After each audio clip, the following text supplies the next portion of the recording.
भाई जिस तरह कि तुहानू पता असी अज आए हैं कब्रिस्तान में ते कोई जिन्ना भी अमीर होए गरीब होए हर बंदे की आखिरी आरामगाह एक कब्रिस्तान है।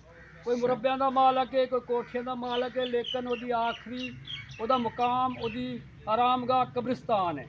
ते जिस तरह के पिंड वाले ने चार दीवारी कराई अपनी मदद आप दे तहत, ते अगे भी ऐसी एक वीडियो चाड़ी है कि भाई बकरियां खोतियां ते खोते ते दूसरे जानवर कब्रिस्तान च वड़ते हैं, उन्होंने अगे बाहर रहा नसीहतां कीतियां ने भाई अपनियां बकरियां बन लो खोते बन लो, लेकिन लोगों को असर नहीं होंदा।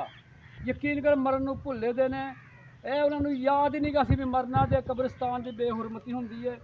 कब्रां ते चढ़ गईयां बकरियां खोतियां पेशाब कर दियां कब्रां च, ते इस तो वध की बेहुरमती होएगी कब्रिस्तान की। अगे भी असीं वीडियो चाड़िए, अज असीं दरखास्त लिखीए SHO साहब नूं, यह दरखास्त पढ़ लो। पूरे पिंड ने महल्ले ने ते पूरे पिंड ने सलाह करके दरखास्त लिखे, SHO साहब ने दरखास्त लिखी है। हुण जिहदी भी बकरी आई थाने जाएगी, उत्थे 10,000 20,000 दे के आएगा वो बंदा। तो इस तो अगे असीं भी हुण ना सख्त कार्रवाई करन लगे हाँ।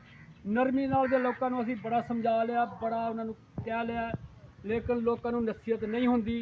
जिन्हों भी कहने वो लफज कहता कि तेरे केड़ी कल्ले दी कब्रिस्तान है। हर बंदे की कब्रिस्तान है, हर बंदे ने इत्थे आना है, हर बंदे ने इत्थे दफन होना है, ते हर बंदे का इत्थे रिश्तेदार भैन भरा दफन है। तो उन्होंने असीं कुछ नहीं कर सकते, उन्होंने कब्रों का असीं एहतराम कर सकते हैं। उन्होंने कब्रों ते चढ़ के खोते पेशाब करना इस तो वड्डी की साडे पिंड वास्ते नमोसी होएगी। तो दरखास्त लिख छड़िए, बंदे खलोते ने सारे, तो जनाब वीडियो नूं शेयर करो ताकि वीडियो पूरे पिंड के बच्चे बच्चे को पहुँच जाए। पंजाबी च तां बनाण दे साडे पंजाबी भरा भी ने पिंड च, सारे नूं समझ आ जाए, साडी आले दुआले दे पिंड वाले नूं साडी समझ आ जाए। इस वास्ते वीडियो पंजाबी च बनाई है कि सारे नूं समझ आ जाए। ये आखिरी वार्निंग है, इस तो बाद कानूनी कार्रवाई होएगी। तो अपना अपना बिला कर लियो, सोच समझ के बकरियां तो खोते छड्डियो, फिर ना कहो।